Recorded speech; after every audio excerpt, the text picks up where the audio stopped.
The colonel didn't see a Marine. He saw a problem stuffed into a perfectly tailored uniform. He saw a name on a heavily redacted file, Sergeant Anya Sharma, and a political headache he didn't ask for. They told him she was an asset, a new liaison for an experimental inter-unit program. He saw a woman of medium height and slender build, with dark, unreadable eyes and a stillness that was more disconcerting than any swagger. In a world of loud noises and aggressive postures, her silence was a foreign language. Her arrival at the barracks of Bravo Company, 2nd Battalion, 6th Marines, was just as quiet and just as disruptive. She swung her sea bag from her shoulder with an economy of motion that was almost unnervingly fluid, her boots making no sound on the dusty concrete. On the porch, a fire team of young Marines, coiled springs of testosterone and bravado, stopped their banter. Corporal Miller, their self-appointed alpha, watched her approach, a smirk playing on his lips. He and his crew, PFCs Davis and Sanchez, were the gatekeepers of the unit's unforgiving culture. They saw her frame, not the steel wiring beneath the skin. They saw a box-ticking exercise, not a warrior. Sharma gave them a single, sweeping glance. It wasn't a challenge, it was an assessment. In that brief second, she cataloged them. Miller's insecurity masked by aggression, Davis's follower mentality, Sanchez's nervous energy. She registered the way they postured, the subtle shift in their weight, the way their eyes darted to each other for validation. It was data, nothing more. She didn't offer a greeting, knowing none would be genuinely returned. Instead, she moved past them toward the barracks entrance. "Lost, Sergeant," Miller called out, his voice dripping with condescending sweetness. Sharma stopped, but didn't turn. "I don't get lost, Corporal." Her voice was low and steady, carrying no inflection of anger or annoyance. It was a simple statement of fact, and its placid certainty seemed to rattle them more than any retort would have. She continued inside, the screen door whispering shut behind her, leaving them in a cloud of their own baffled machismo. She found her assigned rack, stowed her gear with geometric precision, and began a silent, methodical inventory of her new, temporary home. Every item in her kit was placed for maximum efficiency, a habit forged in environments where a misplaced magazine or a fumbled tool could be the difference between breathing and not. The other Marines watched her from the corners of their eyes, whispering. They didn't see discipline. They saw obsessive strangeness. They saw a puzzle that didn't fit their picture of the Corps, and they decided, in their silent, collective judgment, that the puzzle piece must be flawed. Sharma felt their eyes on her, a familiar pressure she had learned to use as a whetstone, sharpening her focus until the world narrowed to the mission in front of her. And right now, the mission was simply to exist in this space, to breathe their air, and await. Colonel Madsen's office was a shrine to the old Corps. Framed photographs of grim-faced men in bygone uniforms stared down from the walls, a pantheon of leatherneck gods. The air smelled of floor wax, old paper, and stale coffee. Madsen sat behind a large oak desk, a man carved from the same granite as the institution he served. He held Sharma's file in his hands, though he wasn't really reading it. The most important pages were missing, replaced by black bars of redaction. "Sergeant Sharma," he said, his voice a low gravel. He didn't invite her to sit. "Your file is thin." "It's complete as ordered, sir," Sharma replied, her eyes fixed on a point on the wall, just over his shoulder. She stood at a perfect position of attention, her body a rigid line of discipline. Gunnery Sergeant Reyes, the battalion's senior enlisted Marine, stood off to the side, his face an impassive mask. He was a veteran of a dozen deployments, a man whose respect was the coin of the realm in this battalion. His silence was its own form of judgment, a wait-and-see approach that was far more unnerving than the colonel's open skepticism. "It tells me you're qualified in rifle, pistol, and a handful of other basic competencies," Madsen continued, tapping the thin folder. "It doesn't tell me a damn thing about why command thinks you're suited for integration with a line infantry unit. We're a tip-of-the-spear unit, Sergeant. We aren't a testing ground for new ideas. The dismissal was clear. He saw her as an experiment, a variable in an equation he had long ago solved. He believed in a specific type of Marine, big, loud, and aggressive. Sharma was none of those things. "I'm here to support the battalion's mission, Colonel. Your support isn't required. What is required is cohesion. A unit is a machine. Every part has to fit. It has to have been forged in the same fire. You understand?" "I understand metallurgy, sir," she said, the words flat and devoid of sarcasm. Yet they hung in the air with a strange weight. A flicker of annoyance crossed Madsen's face. He wanted a reaction, deference, frustration, anything but this unnerving calm. "Your last posting is completely blacked out.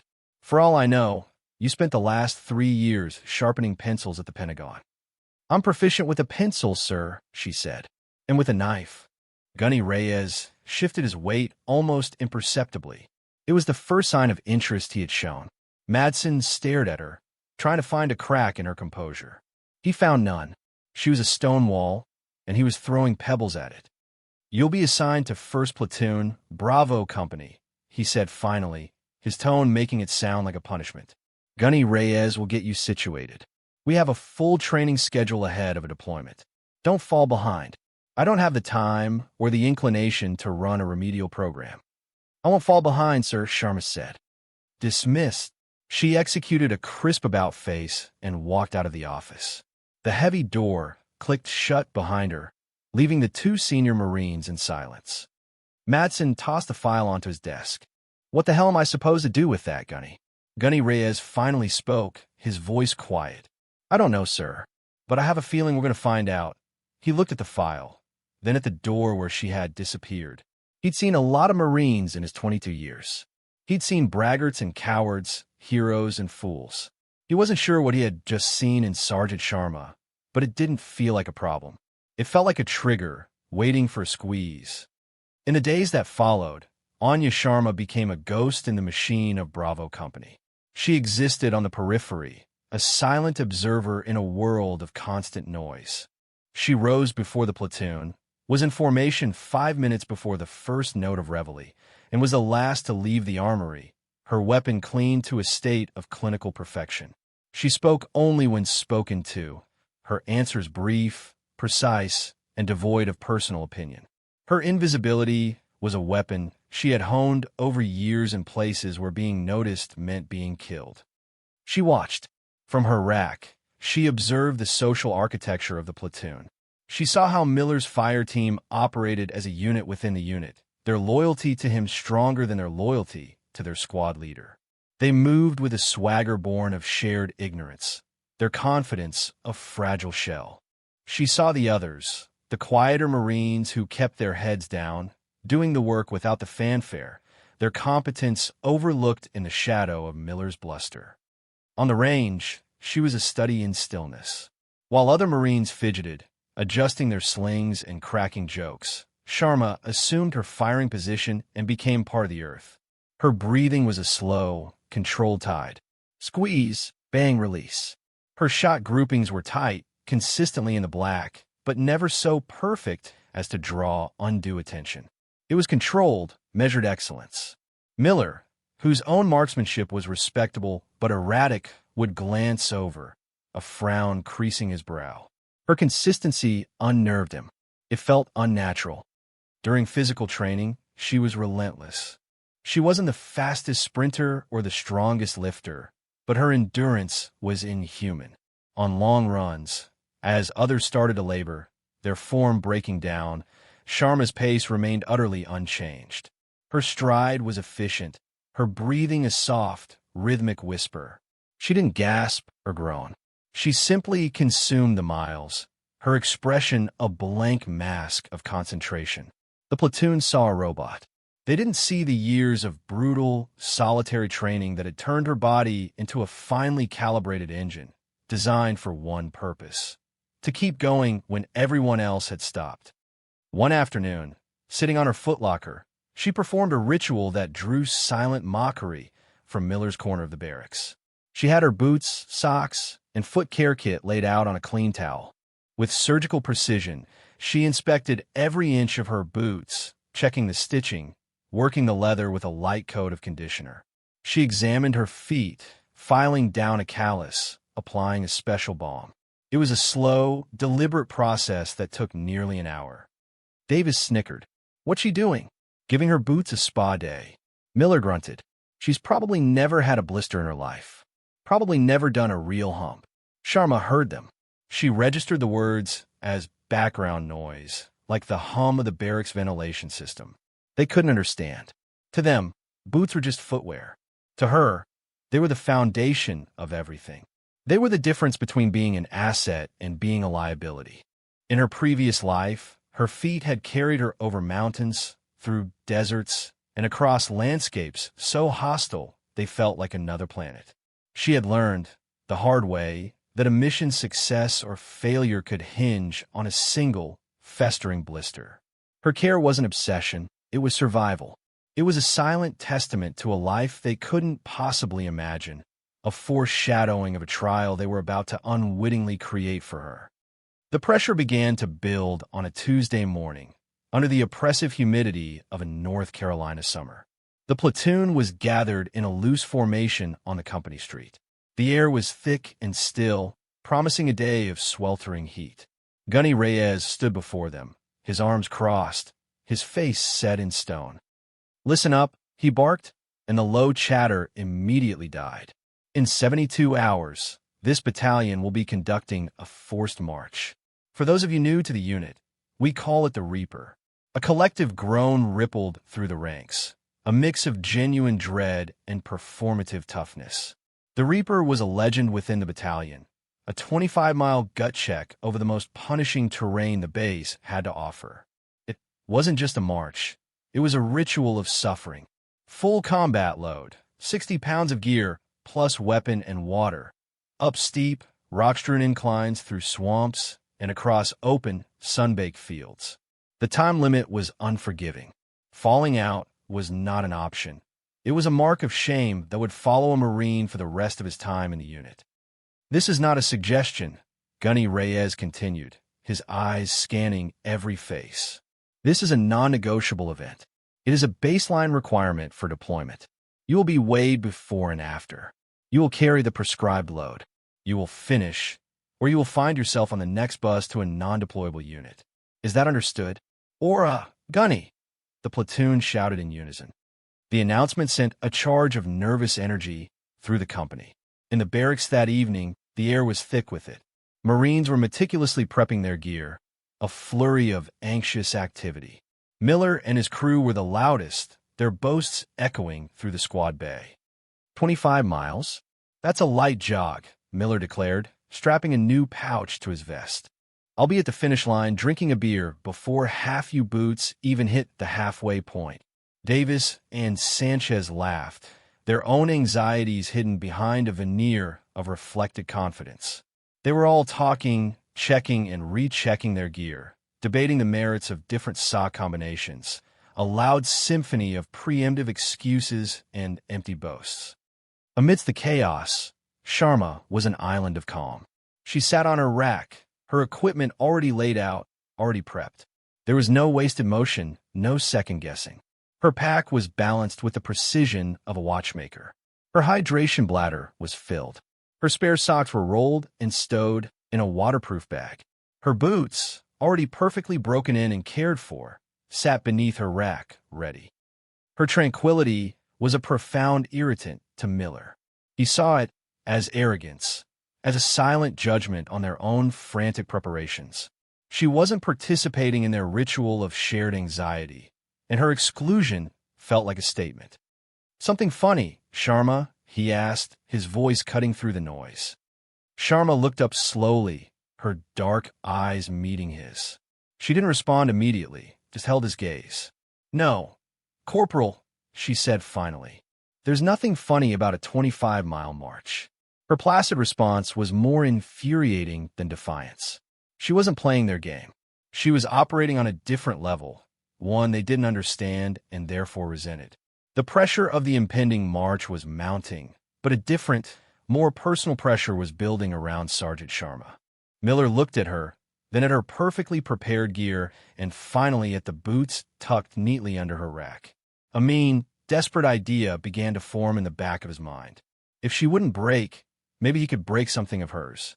The world was still dark and silent when the barracks lights flickered on at 0300. The sharp command to get up and get ready cut through the groggy air. It was the morning of the Reaper. A wave of motion swept through the squad bay as Marines rolled out of their racks, the sounds of rustling gear and quiet curses filling the space.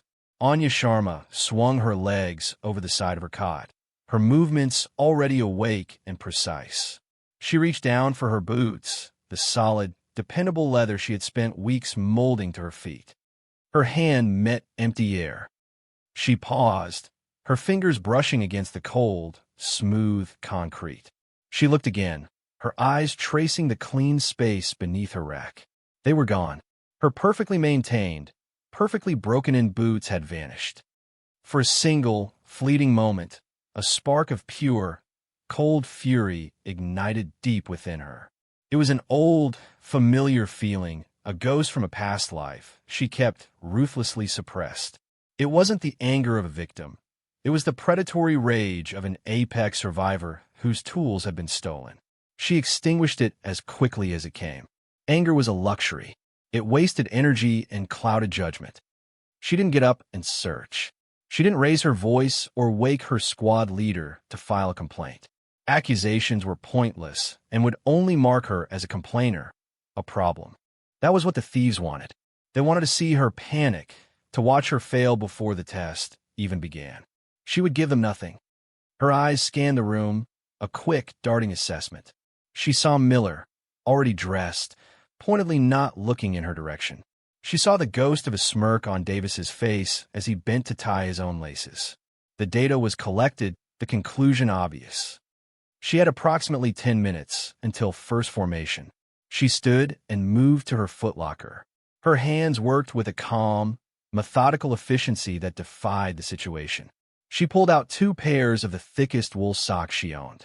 Then, she retrieved a roll of wide, olive-drab medical tape. This was her intervention. It wasn't the one they expected. Sitting on the edge of her rack, she began to work. She put on the first pair of socks. Then she started wrapping. She taped her feet with an expert's touch, creating a layered, protective shell. She started at the ball of her foot, moved around the heel, supported the arch, and then encased the entire foot in a tight, overlapping weave. It was a technique she hadn't used in years, a field-expedient solution learned from a Pashtun guide in the Hindu Kush, a man who could run for days over razor-sharp shale. She wasn't just covering her skin. She was creating a new sole, a crude but functional barrier against the miles ahead. She pulled the second pair of socks over the taped layers. It felt bulky and strange, a poor substitute for the solid leather and Vibram rubber of her boots. She stood up, testing her weight. It would have to do. She shouldered her pack, grabbed her rifle, and walked out of the barracks, falling into her spot in the pre-dawn darkness of the formation just as Gunny Reyes bellowed. "Fall in." Miller, standing a few ranks ahead, glanced back. He expected to see her arguing with a sergeant, or perhaps not there at all. Instead, he saw her standing at perfect attention, her face a calm mask in the dim light. He couldn't see her feet, hidden in the shadows and the loose fit of her trousers. But he knew her boots were gone. He smirked to himself, confident that she would be on the casualty bus before they even cleared the base perimeter. He had set a trap, and he was sure she had just walked right into it. The march began as a low rumble, the sound of 500 pairs of boots striking asphalt in unison. The column of Marines moved like a great green serpent through the sleeping base, their silhouettes stark against the first pale light of dawn. For the first 3 miles, the pavement was forgiving. The pain in Sharma's feet was a dull, rhythmic throb, a baseline of discomfort she could manage. She focused on her breathing, on the cadence of the march, on the weight of the pack settling onto the frame of her hips. She was a machine built for this, and she was simply letting the engine run. As the sun climbed, they left the paved roads behind, turning onto a gravel service track that led into the training grounds. With each step, sharp stones and jagged pebbles dug into the thin layers of tape and wool on her feet. The dull throb sharpened into a series of stinging, insistent bites. She didn't wince or alter her stride. Her face remained a mask of placid concentration. Pain was just another form of data, a signal from her body that required analysis, not emotion. She adjusted her footfalls, learning to land on the flatter parts of the ground, reading the terrain 10 feet ahead of her like a map. Gunny Reyes was in a Humvee, patrolling the length of the column. It was his job to spot the stragglers, the ones whose will was beginning to crack. As he drove slowly past Bravo Company, his eyes fell on Sergeant Sharma. He noticed something odd about her gait, a subtle stiffness that wasn't there during their platoon runs. He slowed the vehicle, his gaze narrowing. At first, he couldn't place it. Then he saw it. Under the cuff of her trousers, where the dark, polished leather of a standard-issue boot should be, there was only the lumpy, olive-drab shape of a sock. He swore under his breath. He thought she was a fool, an officer-pleasing sergeant so desperate to avoid trouble that she'd rather march without boots than report them stolen. He was angry at her for her stupidity, and at the Marines he knew were responsible. He made a mental note to tear Bravo Company apart when this was over. He expected to see her waving for the follow-on vehicle within the next mile. But she didn't wave. The whispers started around mile 5, as they began the first real incline. A Marine marching behind her noticed it first. "Holy hell," he muttered to the man next to him. Is she Barefoot?" The word spread through the ranks like a virus.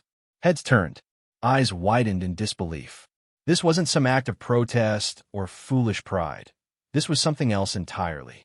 She was still in the middle of the formation, her pace steady, her rifle held at the proper angle, her posture straighter than that of the men around her who were already starting to slump under the weight of their packs. Corporal Miller heard the whispers. He looked back, a knot of unease tightening in his stomach. He saw her, still there, still moving. This wasn't how it was supposed to go. She was supposed to quit. She was supposed to fail, to prove him right. Instead, she was enduring an agony he couldn't even comprehend, and she was doing it without a single complaint. The Marines around him weren't snickering anymore. They were watching her with a new, strange expression, a mixture of pity, confusion, and a dawning, grudging awe. The prank had been meant to expose her as weak. Instead, it was starting to reveal a strength they had never imagined. Miller's certainty began to crumble, replaced by a cold, creeping shame. By mile 12, the Reaper March was earning its name. The route had veered off the gravel track and onto a narrow, winding trail that clawed its way up a series of steep, wooded hills. The ground was a treacherous mix of loose rock, slippery clay, and grasping roots. The sun was high now, a merciless white disk in the sky, and the humidity was like a wet blanket, smothering the air and soaking their uniforms with sweat. The platoon's initial cohesion had fractured. Gaps were forming in the column as stronger Marines pushed ahead and others began to falter. The boasting of the morning had evaporated, replaced by the grim, internal calculus of pain and endurance. This was the second test. It wasn't enough to simply endure the march. The Reaper was designed to break you when you're already hurting. And no one was hurting more than Sergeant Sharma. Every step was a fresh agony. The crude protection she had fashioned for her feet was failing. The tape was bunching and tearing, and the socks were shredded. She could feel hot blisters forming, then rupturing, the raw skin grinding against the coarse fabric and embedded grit. The pain was a white-hot fire, but she had walled it off in her mind. It was there, she acknowledged it, but she refused to give it control. She focused on the mission, one foot in front of the other.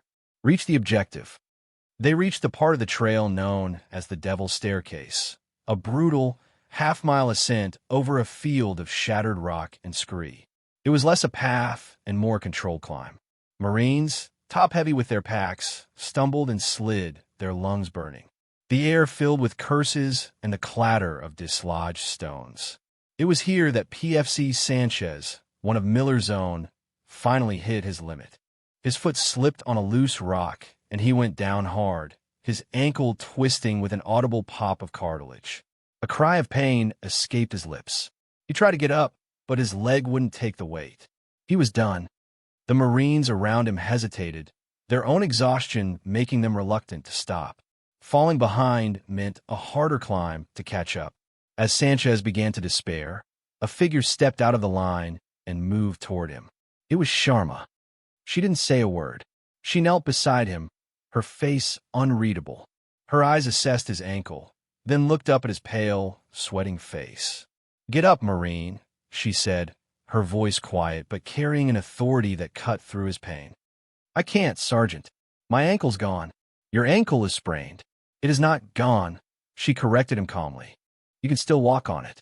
It will hurt. That is all." She grabbed his arm and hauled him to his feet. Before he could protest, she had shifted her position, placing her shoulder under his, taking a significant portion of his weight and the weight of his pack. "We are moving," she stated. And they moved.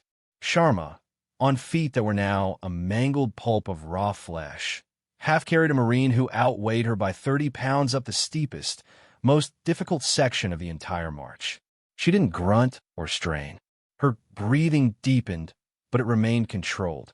She set a slow, steady, unbreakable rhythm, forcing Sanchez to match it. From 20 yards ahead, Miller watched the scene unfold. He had stopped, turning back to see what the commotion was. He saw Sharma, her face pale but set like flint, bearing the weight of the man he was supposed to be leading. He saw her grit her teeth with every excruciating step on the sharp rocks, her own agony subjugated to the needs of another Marine. The last vestiges of his arrogance and contempt dissolved into a profound and burning shame. He had tried to break her with a childish, cruel prank, and in response, she was demonstrating the very essence of the Corps' ethos: never leave a Marine behind. He had tried to prove she didn't belong, and she was showing him that she might be the only one who truly understood what it meant to be a Marine. High above the Devil's Staircase, on a rocky overlook that gave him a clear view of the struggling column, Gunnery Sergeant Reyes watched through a pair of powerful binoculars. He had been tracking Sharma for the last hour, his initial anger evolving into a state of professional disbelief. He had seen Marines push through incredible pain, but this was different. This wasn't just grit. It was a form of practiced, deliberate transcendence. She wasn't fighting the pain. She was managing it, compartmentalizing it, using it as fuel. He focused the binoculars on her as she helped Sanchez up the incline. He watched her movements, the precise way she distributed their combined weight, the way she placed her torn and bloody feet to maintain balance on the treacherous scree. Her technique was flawless. It was the movement of someone who had spent a lifetime walking on broken ground. It wasn't the clumsy stagger of an infantryman. It was the fluid, predatory grace of a tracker. And then he saw it. As she shifted her weight, the cuff of her trouser leg rode up, exposing the shredded socks and the layers of tape beneath. He saw the distinct, cross-hatch pattern she had used to support her arch and ankle. It wasn't a random wrapping. It was a system, a specific unorthodox technique he had seen only once before, years ago, in a pre-mission brief for a joint special operations task force in Afghanistan. It was a method taught to a very small, very select group of operatives who specialized in long-range reconnaissance and tracking in mountainous terrain. A memory, hazy and half-forgotten, clicked into place. Whispers from a Green Beret ODA team he had supported. Stories of a shadow operative attached to their unit. Someone who moved through the mountains of the Helmand province like a ghost. They never used a name, only a call sign. Kala, the Hindi word for blackness, or the embodiment of time and death. The legends around Kala were mythical. They said Kala once tracked a high-value target for 3 days and 70 miles on foot across the spine of the Tora Bora, alone, after their insertion vehicle was destroyed. They said Kala could move without a sound and endure things that would kill a normal man. No one ever said if Kala was a man or a woman. The operative was just a phantom, a whisper of impossible competence. Reyes lowered his binoculars, a cold realization washing over him. The heavily redacted file, the unnatural calm and discipline, the inhuman pain tolerance, the specialized foot taping technique.